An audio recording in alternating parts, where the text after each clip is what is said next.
wewe umeheshimisha Wakenya wote. Umefanya kila mahali hapa Kenya iheshimike na ionekane. Umefanya Mkuria aonekane Kenya na apate maendeleo sawa na wale wengine. Umefanya hii region yetu ya Nyanza ionekane na ipate maendeleo sawa na mahali yote hapa nchini Kenya. Mheshimiwa Rais, umeunganisha Kenya, na kuna wale ambao hawakuwa na nia ya kuunganishwa kwa Kenya.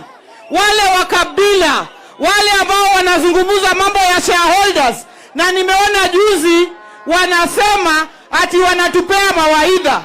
Mimi nataka kuambia, sisi kama watu wa huku Nyanza na watu wa huku Western, hatutaki mawaidha yako. Wewe ulisema wewe ni sisi shareholders, hatutaki mawaidha yako, hatutaki maneno yako, hatutaki ukabila yako. Wewe kaa huko penye umekaa, sisi tunasonga mbele na hii broad based government, na tutaunda serikali sahihi, na tutaunda serikali mwaka ujao na nyinyi.